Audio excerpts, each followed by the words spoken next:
शांति। 22 जून 2021 बाबा के महावाक्य। मीठे बच्चे, इस दुनिया में निष्काम सेवा केवल एक बाप ही करता है। बाकी तुम जो भी कर्म करते हो उसका फल अवश्य मिलता है। प्रश्न, ड्रामा अनुसार कौन सी बात 100% सर्टेन है जिसकी तुम बच्चों को खुशी है? उत्तर, ड्रामा अनुसार सर्टेन है कि नई राजधानी स्थापन होनी ही है। तुम बच्चों को खुशी है कि श्रीमत पर हम अपने लिए अपनी राजधानी स्थापन कर रहे हैं। इस पुरानी दुनिया का विनाश तो होना ही है। तुम बच्चे जितना पुरुषार्थ करेंगे उतना उच्च पद प्राप्त होगा। गीत। तुम्हें पाके हमने जहां पा लिया है। ओम शांति। जो बच्चे कहते हैं बाबा भी वही कहते हैं। बच्चे कहते हैं बाबा तुम्हें पाके हम स्वर्ग के मालिक बनते हैं। बाप भी कहते हैं बच्चे मन मना भव। बात एक ही हो गई। मनुष्य सब पूछेंगे कि ब्रह्म कुमार कुमारियों को इस सत्संग में जाकर क्या मिलता है? तो ब्रह्म कुमार कुमारियां कहते हैं हम बाप दादा से विश्व के मालिक बनते हैं। विश्व का मालिक और कोई बन ना सके। विश्व के मालिक ये लक्ष्मी नारायण ही है। शिव बाबा तो विश्व का मालिक हो नहीं सकता। तुम बच्चे विश्व के मालिक बनते हो, तुम्हारा बाप विश्व का मालिक नहीं बनता। ऐसी निष्काम सेवा करने वाला और कोई होता नहीं। हर एक को अपनी सेवा का फल जरूर मिलता है। भक्ति मार्ग में वह किसी भी प्रकार से जो कोई कुछ भी करते हैं, सोशल वर्कर को भी सेवा का फल जरूर मिलता है। गवर्नमेंट से पगार मिलता है। बाप कहते हैं मैं ही एक निष्काम सेवा करता हूँ जो बच्चों को विश्व का मालिक बनाता हूँ और मैं नहीं बनता हूँ। बच्चों को सुखी करके सुख धाम का मालिक बनाया है। 21 जन्मों का सुख दे। मैं अपने निर्वाण धाम में व वानप्रस्थ अवस्था में बैठ जाता हूँ। वानप्रस्थ तो मूल वतन को ही कहेंगे। मनुष्य वानप्रस्थ लेते हैं, बच्चों को सब कुछ दे जाए, सत्संग आदि करते हैं, गुरु करते हैं कि यह मुक्ति का रास्ता बताए। अब तुम बच्चे जान गए हो कि मुक्ति जीवन मुक्ति का रास्ता कोई मनुष्य मात्र कभी किसको बता नहीं सकते। वे किसी को भी सदगति दे नहीं सकते, अपने को भी नहीं दे सकते। अपने को दे तो फिर दूसरों को भी दे सके। बाप आते ही है परम धाम से। वह वहां का रहने वाला है। तुम बच्चे भी वहां के रहने वाले हो। तुमको पार्ट बजाना है इस कर्म क्षेत्र पर। बाबा को भी एक बार यहाँ आना है तुम बच्चों के लिए, जबकि स्वर्ग की स्थापना हो रही है तो जरूर नरक का विनाश होना ही है। अभी तुम जान गए हो शिव बाबा ब्रह्मा द्वारा आदि सनातन देवी देवता धर्म की स्थापना कर रहे हैं। तुम जानते हो हम मनुष्य से देवता बन रहे हैं फिर से। तुम बच्चों की बुद्धि में है कि हर 5000 वर्ष बाद हम आकर फिर से ब्रह्मा द्वारा शिव बाबा के बच्चे बनते हैं वर्षा पाने के लिए। पतित पावन उनको कहा जाता है। नॉलेजफुल ज्ञान का सागर भी है।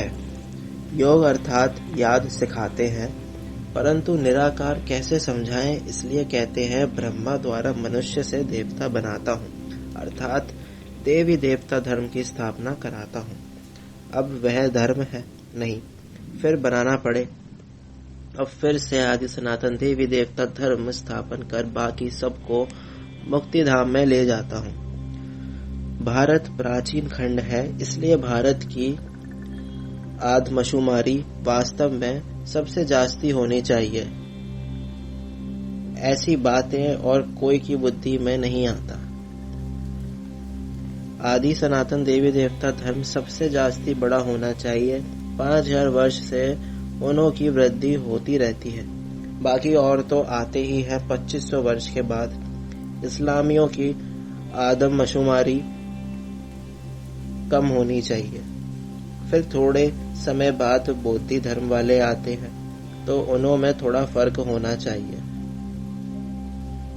इस्लामी, बौद्धी आदि पहले सतो प्रधान थे, फिर धीरे धीरे तमो प्रधान बनते हैं।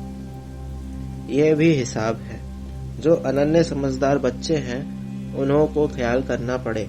आजकल लिखते हैं चाइनीज सबसे ज्यादा है, परंतु उन्हों को सृष्टि चक्र का ज्ञान तो है नहीं। ये सब राज तुम बच्चों की बुद्धि में है। जो पढ़े लिखे हैं उन्हों को डिटेल में समझाना होता है। देवी देवता धर्म वालों को 5000 वर्ष हुए, तो इस समय उन्हों की संख्या बहुत होनी चाहिए, परंतु देवी देवता धर्म वाले फिर और धर्मों में कन्वर्ट हो गए हैं।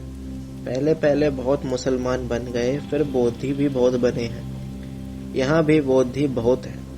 क्रिश्चियन तो बेशुमार है। देवता धर्म का तो नाम ही नहीं है। अगर हम ब्राह्मण धर्म कहें तो भी हिंदुओं की लाइन में डाल देंगे। अभी तुम जानते हो आदि सनातन देवी देवता धर्म स्थापन हो रहा है, हम ब्राह्मणों द्वारा श्रीमत पर। यह भी समझ होनी चाहिए, धर्म गाए तो जाते हैं ना। यहाँ के मनुष्य अपने को हिंदू की लाइन में ले आते हैं, कहेंगे हिंदू आर्य धर्म है, सबसे पुराना है। भारतवासी पहले पहले आर्य थे, बहुत धनवान थे, अब अनआर्य बन गए हैं। कोई अकल नहीं, जिसको जो आता वह धर्म का नाम रख देते। झाड़ के पिछाड़ी छोटे छोटे पत्ते टाल टालियां निकालते हैं। नए का थोड़ा मान होता है। अभी तुम बच्चे जानते हो कि हम बाबा से स्वर्ग का वर्षा ले रहे हैं, तो ऐसे वर्षा देने वाले बाप को कितना याद करना चाहिए। तुम जितना जास्ती याद करेंगे, एक तो वर्षा मिलेगा और तुम पावन बनेंगे। लेकिन बाप से तो धन का वर्षा मिलता है, साथ साथ फिर पतित बनने का भी वर्षा मिलता है। वह अलौकिक बाप, वह पारलौकिक बाप, और यह है बीच में अलौकिक बाप। इनको बीच में दोनों तरफ से जोड़ दिया जाता है। शिव बाबा को तो कोई तकलीफ नहीं होती है, इनको कितनी गाली खानी पड़ती है। वास्तव में कृष्ण को गाली नहीं मिलती है, बीच में फंसा है। ये कहते हैं ना, रास्ते चलते ब्राह्मण फंसा। गाली खाने के लिए ये फंसा है। अलौकिक बाप को ही सहन करना पड़ता है। यह किसको पता ही नहीं है कि शिव बाबा इन्हें प्रवेश कर आए, पतितों को पावन बनाते हैं, पवित्र बनने पर ही मार खाते हैं। बाप कहते हैं मैं आया हूँ सबको वापस ले जाने। तुम जानते हो मौत सामने खड़ा है, विनाश तो जरूर चाहिए। विनाश बगैर सुख शांति कैसे हो। जब कोई लड़ाई आदि लगती है तो मनुष्य यज्ञ आदि रचते हैं, लड़ाई बंद हो जाए। तुम ब्राह्मण कुल भूषण जानते हो, विनाश तो जरूर होगा, नहीं तो स्वर्ग के गेट्स कैसे खुलेंगे। सब स्वर्ग में तो नहीं आएंगे, जो पुरुषार्थ करेंगे वही चलेंगे, बाकी जाएंगे मुक्ति धाम। ये किसको भी पता ना होने के कारण कितना डरते हैं, शांति के लिए कितना धक्का खाते हैं, कॉन्फ्रेंस करते रहते हैं। सिर्फ तुम ब्राह्मण ही जानते हो सुखधाम, शांति धाम की कैसे स्थापना हो रही है। विनाश के सिवाय स्थापना हो ना सके। तुम अभी त्रिकालदर्शी बने हो। तीसरा नेत्र ज्ञान का मिला है। वह तो कहते रहते हैं पीस कैसे हो, अर्थात कोई भी लड़े नहीं। सभी कहते हैं वननेस हो। एक ही बाप की मत ले कि हम सब एक बाप के बच्चे, भाई भाई हैं तो वननेस हो जाएगी। एक बाप के बच्चे हैं तो आपस में लड़ना नहीं चाहिए। यह भी तो सतयुग में ही था, वहाँ कोई भी आपस में लड़ते नहीं। वह तो सतयुग की बात हो गई। यहाँ तो है कलयुग। बरोबर सतयुग में देवता थे, बाकी सब आत्माएं कहाँ थी पता नहीं पड़ता।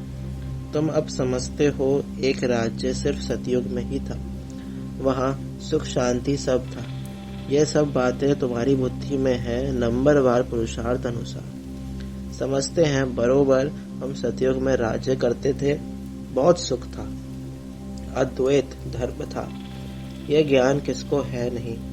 इस समय तुम नॉलेजफुल बनते हो, बाप तुमको आप समान बनाते हैं। जो बाप की महिमा वही तुमको बनना है। सिर्फ दिव्य दृष्टि की चाबी बाप के पास रहती है। बाप ने बताया है, भक्त मार्ग में मुझे काम करना पड़ता है।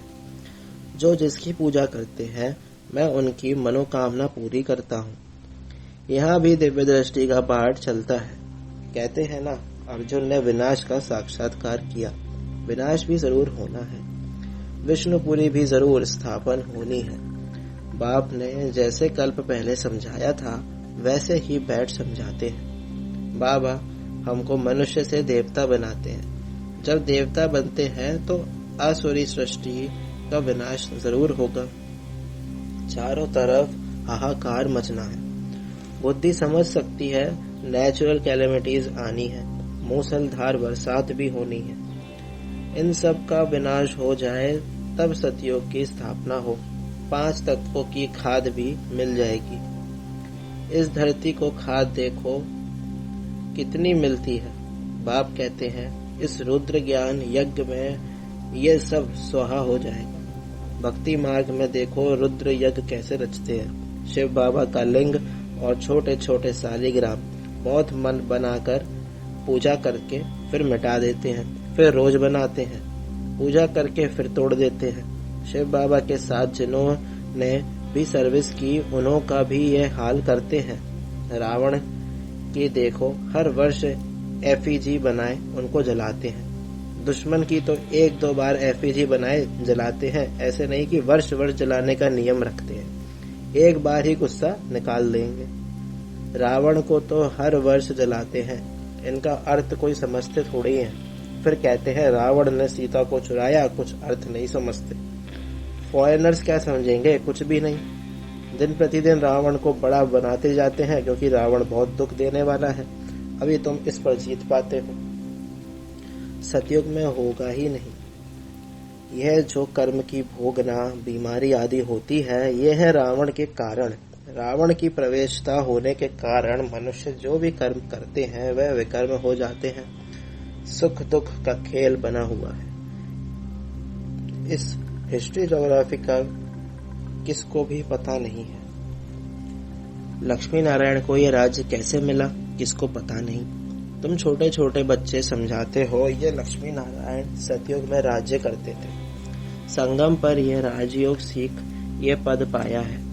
बिड़ला को भी छोटी छोटी बच्चियां जाकर समझाएं कि इन्होंने ये राज्य कैसे पाया। अभी तो कलयुग है, इनको सतयुग नहीं कहा जाता। राजा ही तो अभी है नहीं, राजाओं का ताज ही उड़ा दिया है। धर्म शास्त्र सिर्फ 4 है। गीता धर्म शास्त्र है जिससे 3 धर्म अभी स्थापन होते हैं, न कि सतयुग में। ऐसे नहीं कि लक्ष्मी नारायण ने व राम ने कोई धर्म स्थापन किया। यह धर्म अभी स्थापन कर रहे हैं। फिर इस्लामी, बौद्धि और क्रिश्चियन का एक ही धर्म शास्त्र है, बाइबल, बस। फिर पीछे वृद्धि होती जाती है। आदि सनातन है ही देवता धर्म। अब फिर से देवी देवता धर्म की स्थापना करते हैं। तुम ड्रामा के राज को अच्छी रीति समझ गए हो, खुशी भी रहती है। जबकि तुम बच्चों को 100% सर्टेन है कि हम फिर से अपना राज्य भाग स्थापन कर रहे हैं। इसमें लड़ाई आदि की कोई बात ही नहीं। राजधानी स्थापन हो रही है, यह सर्टेन है। As certain, as death. तुम जानते हो हम फिर से राज्य भाग्य लेते हैं। कल्प कल्प पाप से वर्षा लेते हैं। जितना पुरुषार्थ करेंगे उतना उच्च उच्च पद पाएंगे। अच्छा, मीठे मीठे सिक्के लदे बच्चों प्रति माता पिता बाप दादा का याद प्यार और गुड मॉर्निंग। रूहानी बाप की रूहानी बच्चों को नमस्ते। हम रूहानी बच्चों की रूहानी माता पिता बाप दादा को याद प्यार और गुड मॉर्निंग, नमस्ते नमस्ते, शुक्रिया बाबा शुक्रिया। धारणा के लिए मुख्य सार। फर्स्ट पॉइंट, जो बाप की महिमा है उस महिमा को स्वयं में लाना है। बाप समान महिमा योग्य बनना है। पारलौकिक बाप से पवित्रता का वर्षा लेना है। पवित्र बनने से ही स्वर्ग का वर्षा मिलेगा। सेकंड पॉइंट, श्रीमत पर अपने ही तन मन धन से एक आदि सनातन देवी देवता धर्म की स्थापना करनी है। वरदान, त्रिकालदर्शी बन व्यर्थ संकल्प व संस्कारों का परिवर्तन करने वाले विश्व कल्याणकारी भव। जब मास्टर त्रिकालदर्शी बन संकल्प को कर्म में लाएंगे तो कोई भी कर्म व्यर्थ नहीं होगा। इस व्यर्थ को बदलकर समर्थ संकल्प और समर्थ कार्य करना, इसको कहते हैं संपूर्ण स्टेज। सिर्फ अपने व्यर्थ संकल्पों व विकर्मों को भस्म नहीं करना है, लेकिन शक्ति रूप बन सारे विश्व के विकर्मों का बोझ हल्का करने व अनेक आत्माओं के व्यर्थ संकल्पों को मिटाने की मशीनरी तेज करो, तब कहेंगे विश्व कल्याणकारी। स्लोगन: नष्टो मोहा बनना है तो सेवा अर्थ स्नेह रखो, स्वार्थ से नहीं। ओम शांति।